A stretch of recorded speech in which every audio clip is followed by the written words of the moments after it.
I'm Rabbi Ari Moffick. I'm the Director of Youth and Teen Experience at Mishkan Chicago. I was lucky enough to participate in the Matan Fellowship for Jewish educators a couple of years ago with Meredith. And Rabbi Ruti was one of our teachers, and I enjoyed the session very much and have been so excited that we have this opportunity to all learn together again.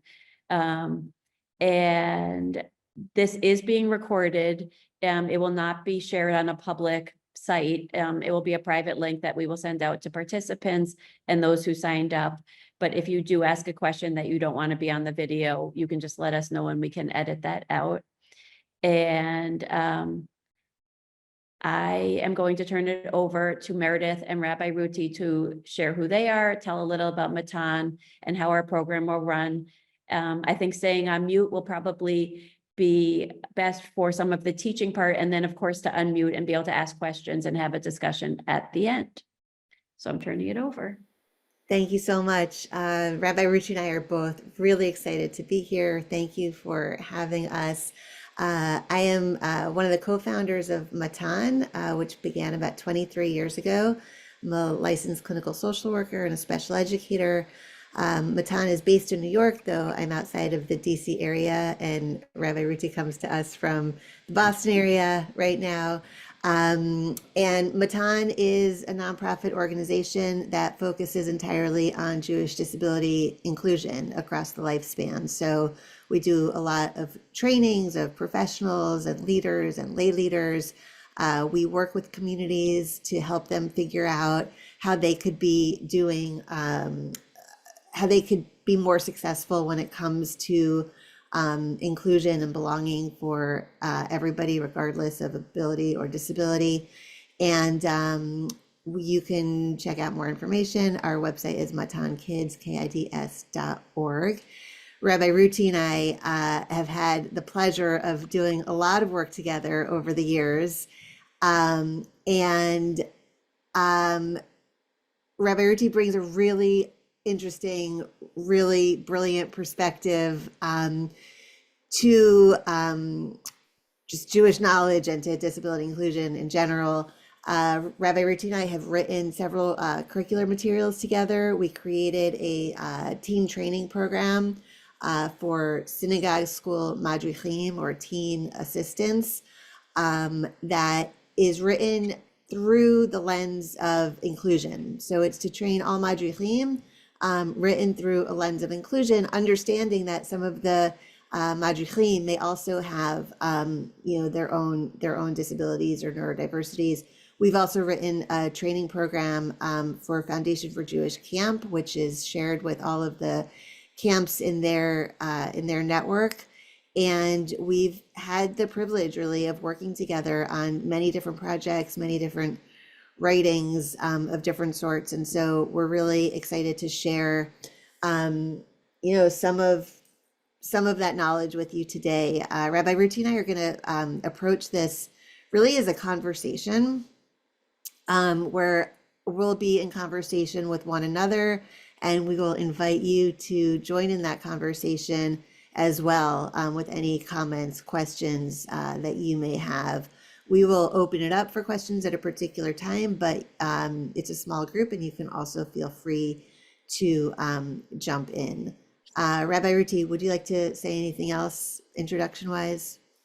Just introduction-wise, I'd say that a lot of our work has involved really pushing the envelope in Jewish education on applying our Jewish values about valuing everyone, valuing everyone's voice, supporting people in understanding Jewish things and thinking about what they believe and how that applies to them, to our people in its fullness, which has not historically always been the default, but we believe that it could be, and we believe that it can be. And so we make resources and trainings aimed at both directly impacting that and helping people develop the skills that they need to continue to develop that. So that's what we do. I'm excited to be here and to do that with with some of you, and now let's talk about neurodiversity. Amazing. So I just put a link into the chat. This conversation won't be super text heavy, but we are going to make references to the four sons, the four children of the Passover Seder. So that text is available to you on the link in the chat for you to have open as you wish. So yeah, so let's dive in. Rabbi Ruti, as you know, this webinar has the word neurodiversity in it, right? As part of its title. I'm curious how you think about the word neurodiversity, especially in relation to this webinar and what we're hoping to accomplish today. Yeah. Well, as you know, I like to focus more on concepts and the applied, like how do we relate to each other? How do we treat each other? How do we teach each other than I do language?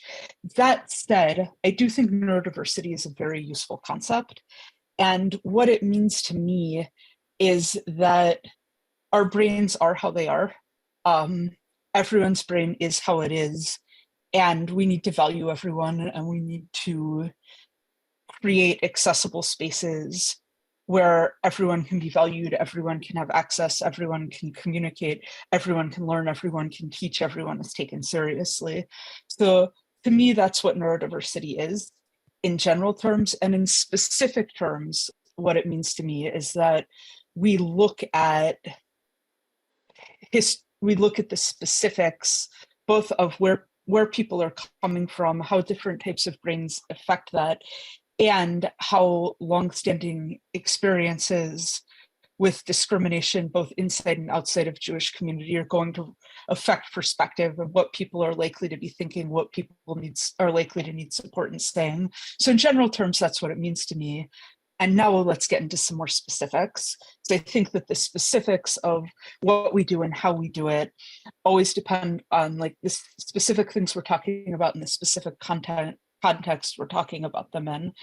And since we're approaching Passover very rapidly, we thought that a way we could talk about it today is through the lens of the four sons, children perspectives, however you want to frame that, because that's liturgy that looms very large. I think very few people skip it at the Seder.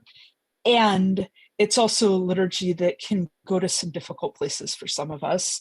And it's something that I think has a lot of good insights on how we build neurodiversity affirming Jewish community.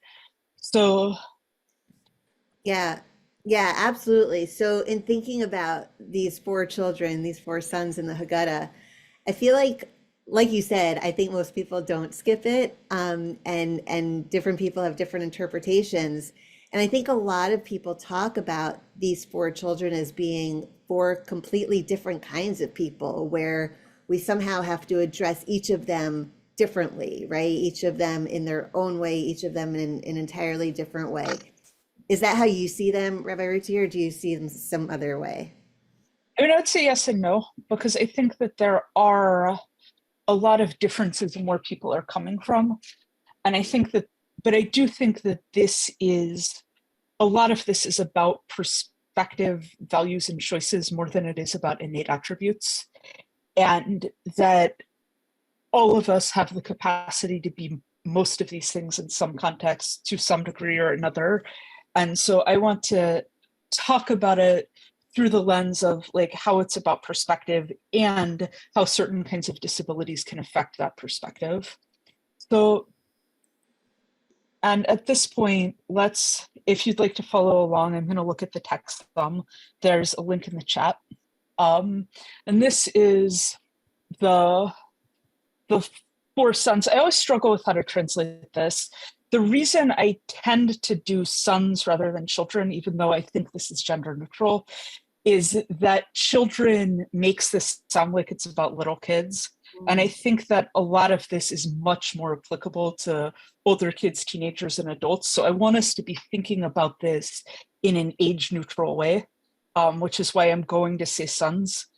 But I mean this in a gender inclusive way. I just have not found better language for that. So like sons, daughters, non-binary people as well, of all ages. So with that in mind, corresponding to 4 sons did the Torah speak. The Hacham, which often gets translated as wise son, the Rasha, often translated as wicked, the Tam, often translated as simple, and the Eno Yodea Lishol, which tends to be translated as the one who does not know how to ask, or the one who does not know to ask. And so if we look at it, what does the Hacham, which we might translate as wise, say? What are these testimonies, statutes, and judgments that Hashem, our God, commanded you?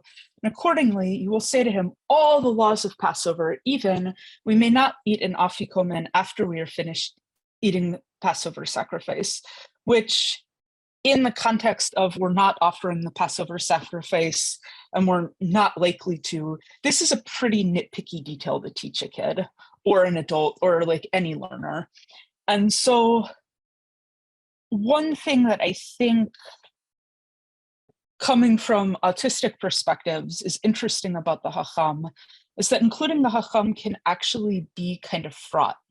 Because I think a lot of us have been in the position of often being told that our perspectives are wrong and that we shouldn't be interested in our interests, or being expected to engage with school and things that don't make sense to us.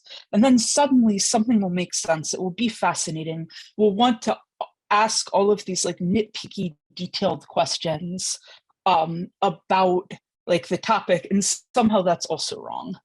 You know, so this like really jumps out at me as a reminder of some people have really focused interests and like get really enthusiastic about something. So like maybe you're teaching a lesson about a basic concept and somebody like keeps asking a bunch of nitpicky details about it, that can be really frustrating and difficult to accommodate, because we do want to just get through the material we're teaching sometimes and make sure everyone gets the basic things.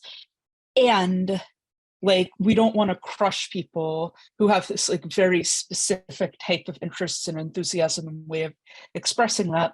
So I think maybe one reason we say this first is because valuing and accommodating this is not necessarily so easy. And it can be easy to mistake this kind of Hacham, intense, focused, and possibly disruptive kind of interests. We can mistake that for the Rasha, but the Rasha is a different thing. And we need to keep in mind that there is a difference between wickedness and being difficult for us as educators. And so that takes us to the next one, to the Rasha, which is often translated as wicked. And I think like that's a pretty reasonable translation of Rasha. So the Rasha says, what is this worship or this work to you? To you and not to him. And since he excluded himself from the collective, he denied a principle, the core principle of Judaism, and accordingly you will blunt his teeth and say to him, for the sake of this did Hashem do this for me and my going out of Egypt, for me and not for him. If he had been there, he would not have been saved.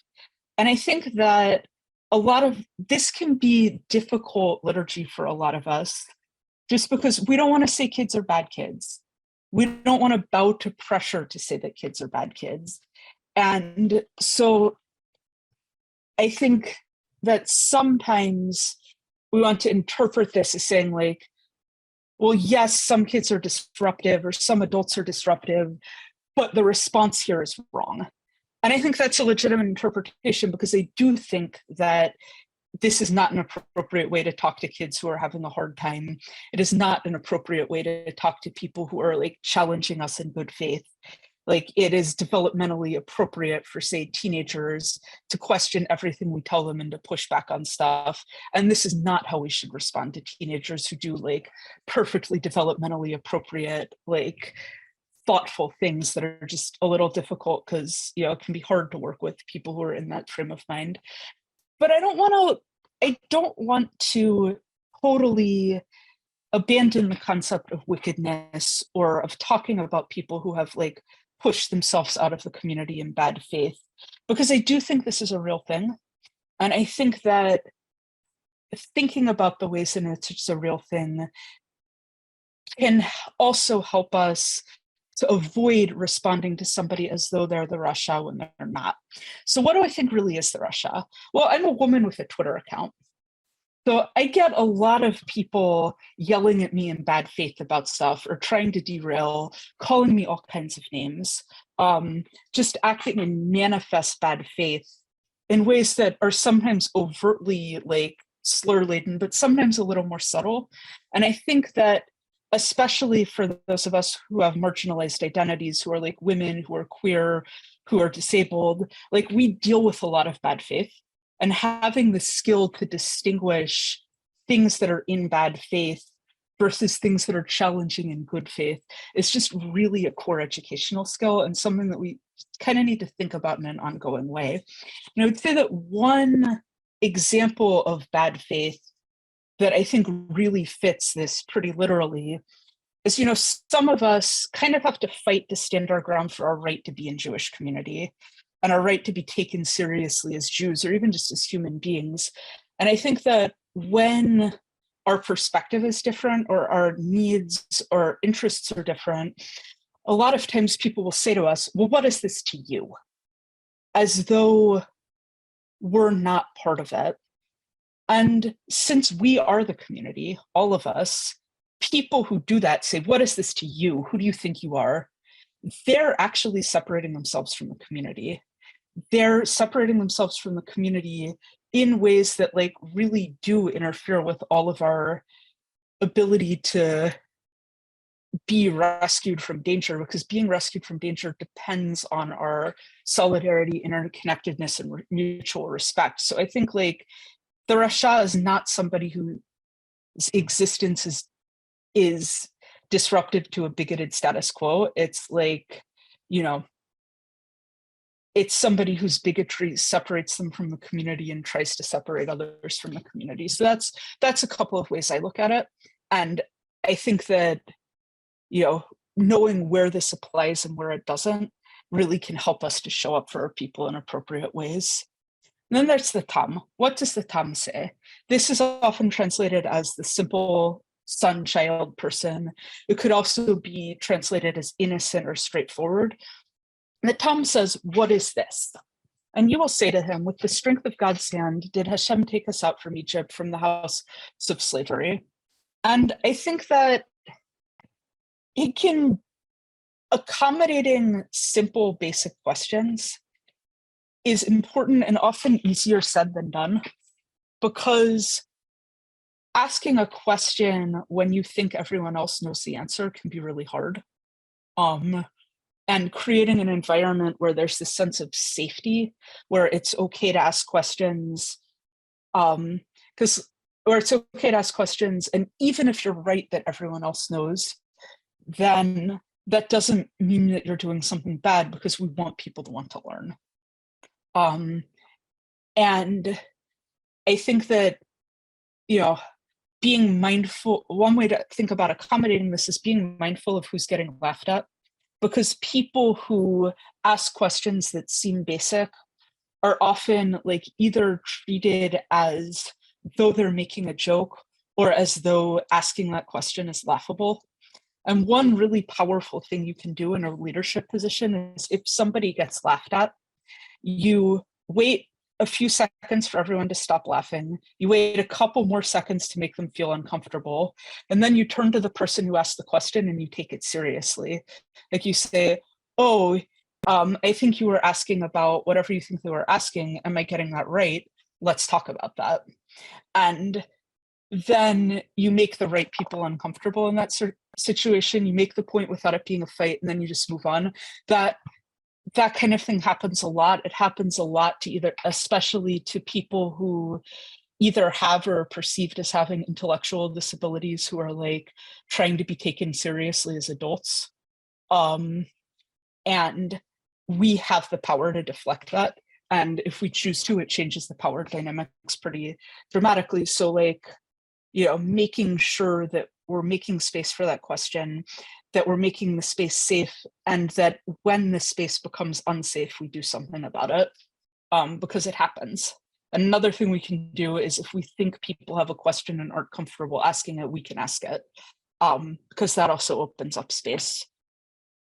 Because, you know, not knowing things is not being the Russia. Not knowing things is just not knowing things. And again, sometimes people ask questions in bad faith in kind of like basics ways, but that doesn't mean asking questions in basic ways by definition is that. And we need to distinguish between good faith and bad faith, like always. It makes a big difference.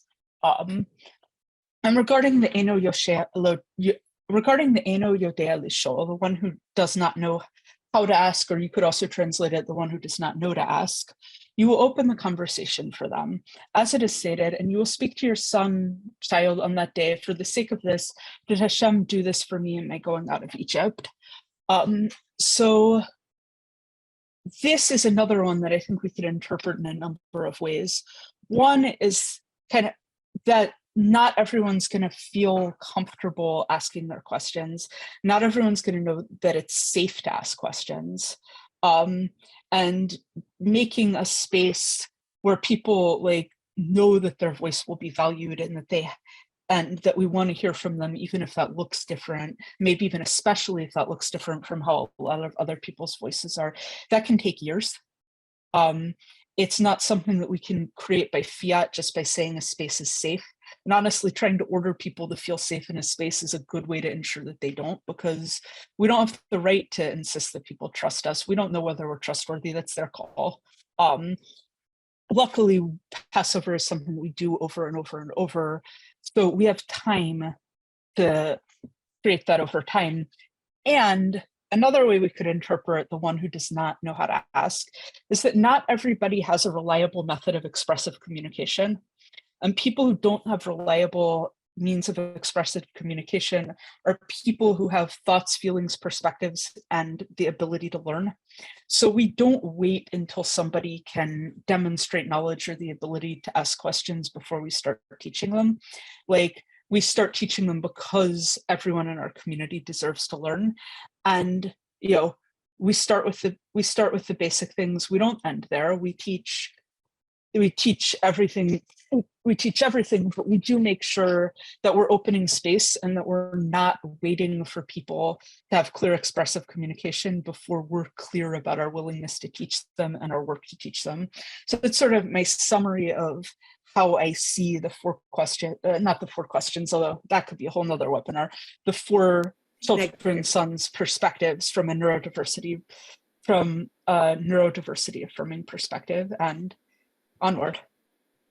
Thank you. Yeah, I mean, I imagine that the way you framed it here, which I know for me, it's, different from the way I think about the 4 children, or have studied it in the past. So I imagine that people on this Zoom are thinking about their own kids or other people in their family or their own students, and what those experiences have been like, right? Either within the greater community or with extended family, or even, for themselves as well. So I would just love to invite all of you, the participants at this point, to chime in with any questions or comments that this overview of the 4 children might have brought up for you. Rabbi Ruti, do you see the role of a teacher or the Seder leader as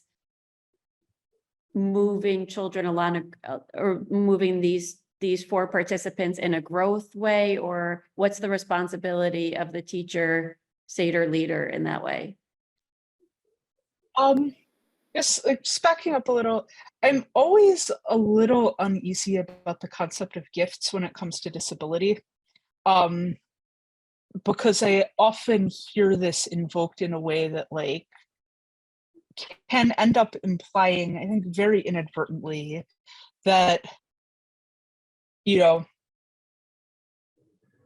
we're gifts in sort of like an objectified ways, whereas other people bring their perspectives and knowledge. And so I just think that there's like kind of a history of how that concept can be invoked in a way that seems really positive, but like ultimately is not enabling us to meet as equals.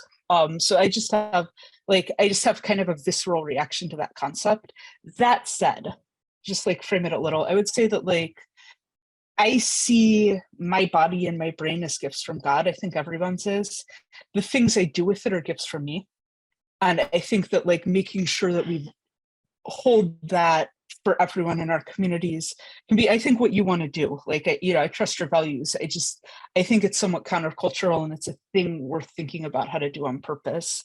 In terms of seeing everything as strengths, I do think that like seeing what people bring to the table from a growth mindset is really important, because everyone's got things to learn.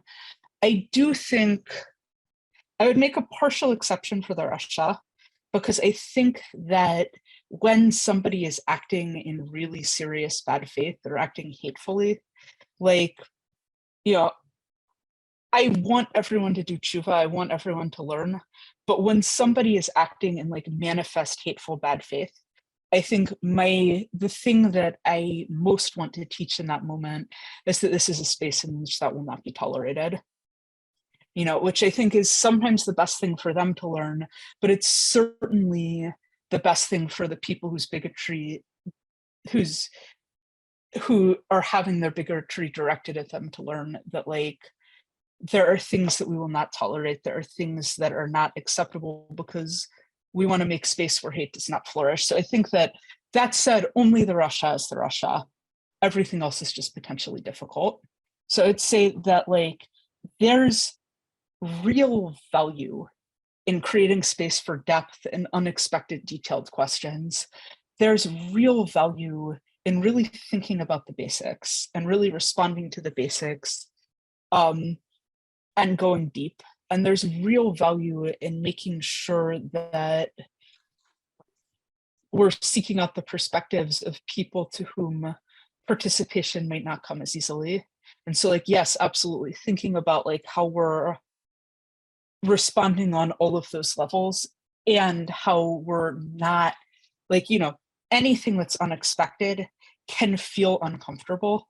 And I think having the mindset of like, very few things are the Rasha, only the Rasha is the Rasha. Everything else, just if we're having a reaction to that, we need to like think about how to get past that reaction and come from a place of growth. So I would absolutely agree with you on that point. Is that like getting at what you were asking? Okay. I think the word unexpected is also really valuable, right?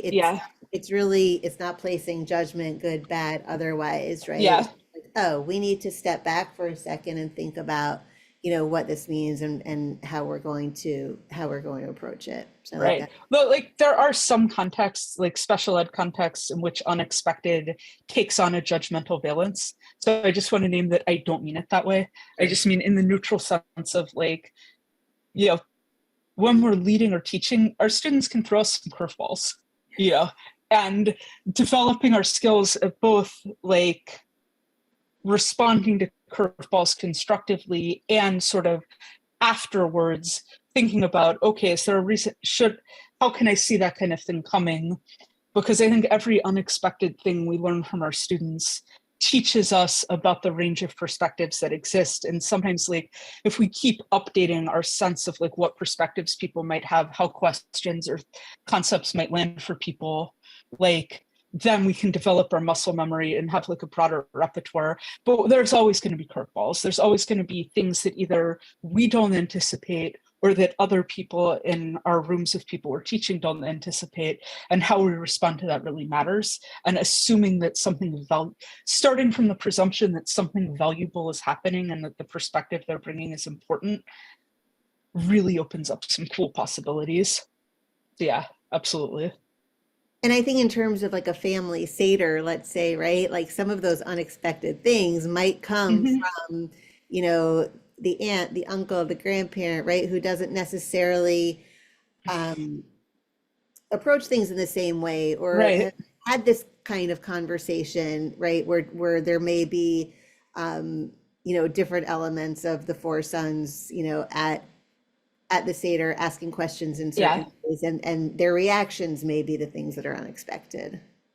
Yeah, absolutely. That too. And I would also say that like, just because somebody has been around for a lot of decades does not necessarily mean that they have a lot of lived experience of having their perspective valued. And I'd say like, especially say like for Jewish women in Jewish context, I would say that it's not unlikely that people have had far fewer decades of having their perspective taken seriously than they should have. So this is not just about children. This is about like people coming from a lot of places, sometimes with a lot of baggage, and often like with their like Jewish human perspective that can add a lot to the table if we can figure out how to like build a table that we can respond to well. So yeah, that too. Was I responding to what you were actually saying though, or was I being tangential? Me, yeah, no, that's Rose. Okay. Yeah. I think also just thinking in modern context about the things that our kids, our own children and our students will say around Passover, like, I'm bored, when's this over? I don't like Yeah. this food. This is gross, whatever, just thinking of like the things that we will make here at the Seder and then how we will respond in a way that's can be positive and still affirming, and thinking about these 4 children actually really helps me Right. think through those, what my children will say and then what I'm going to say back. I think that we should seek out positive intent, and we should develop our skills at distinguishing good faith from bad faith, because most people are acting in good faith most of the time. And part of recognizing that is also developing our skills for responding when people who are not, because people who are acting in bad faith can end up taking a lot of space. Just getting back to the previous question as well about just thinking about the range of responses. One thing I would say is like having an understandable reaction to developmentally inappropriate expectations is not being a Rasha, that's being a kid. And like, I think that for most young children, sitting through an entire Seder is not going to be a developmentally appropriate expectation. And I think that we've somehow, in some communities, convinced ourselves that success looks like kids sitting through the whole thing and being engaged the whole time. But the Seder is based on the Greek Symposium. The Greek Symposium is for adult nerds who like to, sit around drinking wine, talking about philosophy. And I think so for kids, like what I honestly think that successful participation looks like is they show up, they ask the 4 questions, they engage a little, and they're invited into adult space to like come in and out and participate as much as they're ready for. Because I think like for a little kid, being invited into adult space is like, pretty exciting. Being expected to stay there is pretty miserable. So I think like if we can just like keep our expectations developmentally appropriate and just let some of it be for adults, I think that just like sets everyone up for a lot more success and gives adults space to engage with it in an adult way. So, and another thing I would just say, like regarding people's questions about like, when can we eat, what's next? I'm also a proponent of like real food for karpas, because I've just found that I have like, when people aren't hangry, as an educator, I don't like to get between people and eating because it just makes them makes me want to stop talking, which is not how I want them to feel about me. But also Matan made a few years ago a visual schedule for the Seder that's pretty detailed, that has like both like the 4 cup outlined both in terms of the 4 cups and a fairly detailed outline of the Magid, like with some visuals that make it easier to tell like how far into it are we, what other parts are still coming. And a lot of people have used that and found it helpful. So that's one potential resource if you're anticipating a lot of like, what's going on, why is this going on, how long is it going to be type of questions.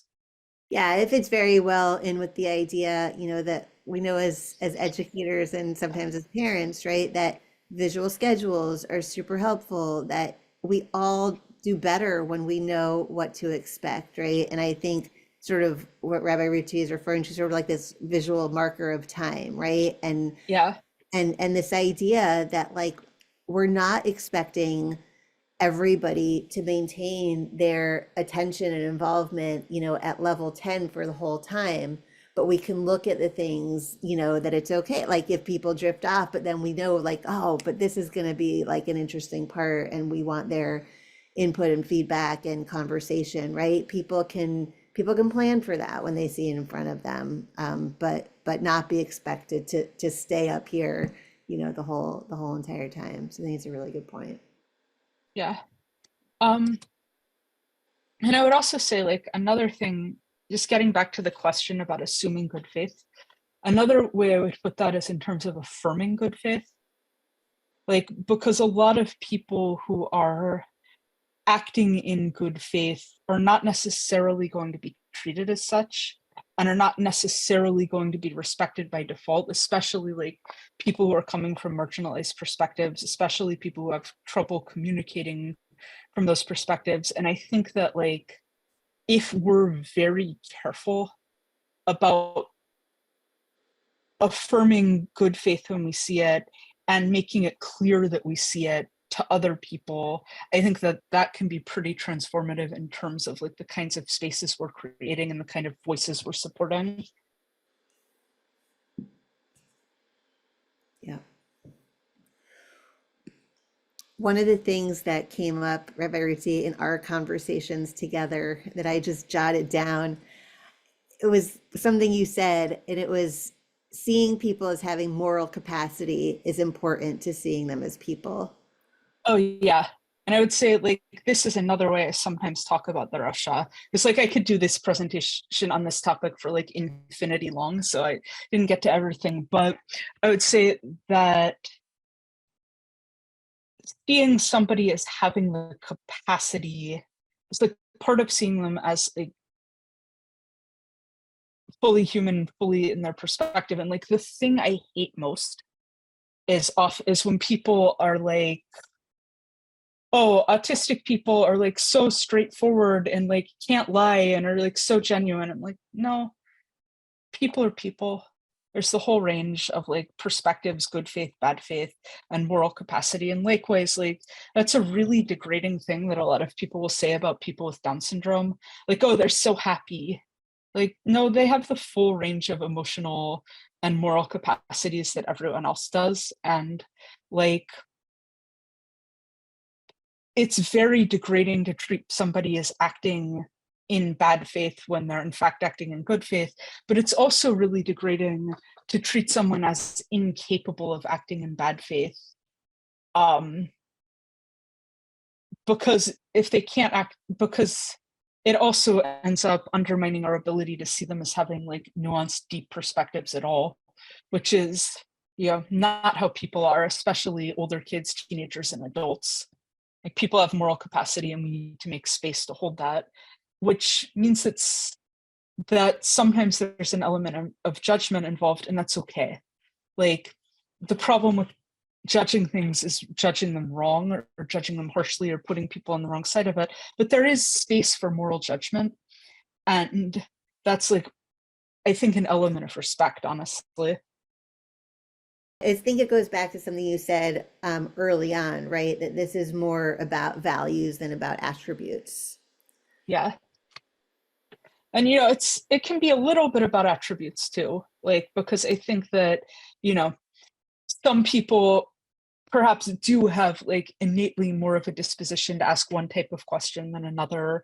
For some people, like expressive communication is just harder in various ways. But I do think a lot of it's about values too. Especially, and I think the Rasha is pretty much entirely about values. And there's also a difference between acting in bad faith and not having confidence that we're trustworthy, because people, you know, no matter who we are, people come to us with accumulated experience, and we can't make that go away by fiat. And ultimately, like, we might not be as trustworthy as we think we are, and that's like something to be working on continuously and developing a certain amount of tolerance for the fact that that might not be something people have in us under all circumstances helps. And I also think, like, in terms of values, being neurodiversity affirming is often countercultural. There are going to be a lot of moments that are awkward, like as leaders, as parents, as teachers, as whatever, as like just as people, whatever role we're in. And I think those are moments in which we really found out what we're made of. Like, are we willing to be neurodiversity affirming when there are people in the room who think that's embarrassing or inauthentic, or that, we're ridiculous people who should just like squish people more or something. And I think that, none of us are going to get that right all the time, but like creating a spiritual practice of realizing that sometimes we're going to have to take sides. Sometimes it's going to feel awkward, and just thinking about both in advance how we're going to do that, and after the fact, did we do that and how do we do it next time, I think makes a really big difference to building the kind of communities that we want to build. I think that notion of, that's those psychologically safe spaces, right? Whether it's our community Seder, our family Seder, and not sort of assuming, right? Like, oh, I know I'm a safe person, so they're going to know that too. Right. And that there are all of these prior experiences, right? Even last year's Seder and what may have happened, or just, their experience in Jewish community, Jewish rituals, or just in general, I think is something that we often don't necessarily keep in mind, right? In terms of what we're envisioning or what we're expecting of people. Yeah, I think that's true. Like, and I think that ties into another thing that's about how I see the Haggadah, the Magid, Passover more generally, which is that a core theme of the Seder is going from degradation to praise, and dealing with the fact that, like, we escaped from Egypt, but we're not really free all the way. Like, we're still in exile, we're still in danger, we're still in circumstances that are often degrading, and we often, even just as Jews or as women or as disabled people, have to like stand sacred ground for our own humanity. And I think that thinking about those core themes of Passover, that people with disabilities know something about living in degrading circumstances and finding ways to affirm things anyway. Women know something about that. Like, all of us experience that for various reasons, and just finding ways to value and hold space for those experiences rather than trying to sweep them under the rug, I think really matters on a number of levels, and is ultimately good for everyone because it enhances like our understanding of who we are as a people and what we all bring to the table. I think like ultimately, if we want to live these values, like, all of our text has something valuable to bring to that, like throughout the year, that we can carry with us. I think that's a really good point. And I did a webinar for Matan a while back on like using Jewish culture to understand autism and inclusion. That might be interesting if that's like something you're thinking about. Let's see, another thing I wanted to think about in terms of what you were saying there, and I kind of lost the plot a little. Oh yeah, okay. And I would say that another thing that I think it's really important to keep in mind is that disability doesn't just create needs, it also affects perspective. Like, just like generally speaking, as teachers, we want to anticipate the perspectives, like preconceptions, misconceptions, etc., that people are likely to bring to the table. And that is affected by our bodies, it's affected by our life experience, including our experience with discrimination. And like, if there's going to be space for people to bring more of themselves to the table, we have to make room for the perspectives as well as the needs. Like, it's not just about making sure that people have fidget toys, or that they can write with a computer rather than a pencil, or that there's seating or accessible lighting. All of those things are important. We need to do them. And we need to realize that the people who we're supporting in those ways also have perspectives, and that making space for them is part of the point. And, I wrote an article with Matan on that issue at one point.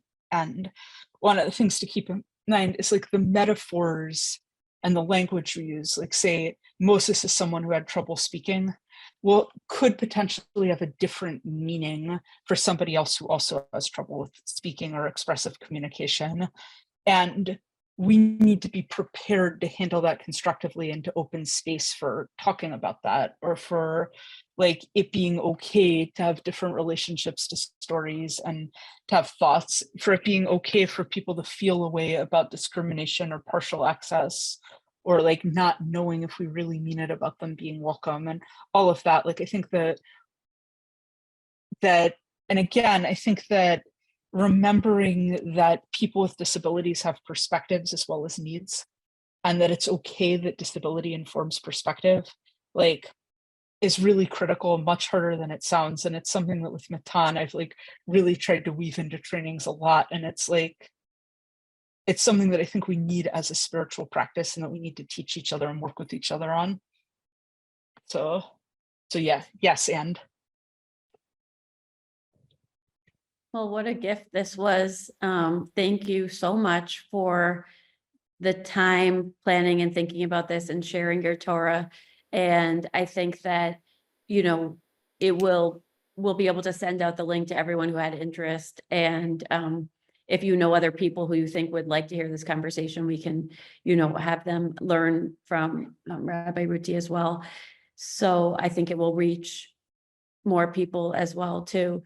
At Mishkan Chicago, we have a group for parents and caregivers of neurodiverse children that is a process space led by a social worker, and a great space to just share and learn from each other. And we also have social groups and a small group for adults, neurodiverse adults, who plan their own outings and social activities and different things that they do. So if you know adults in Chicago who would want to be part of that small group, please be in touch. Or you know parents or caregivers who would want support in Chicago, also be in touch. Thank you. Thank you so much for having us. And thank you for your time. Thank you, Rabbi Ruti. Thank you. Thank To be you. continued.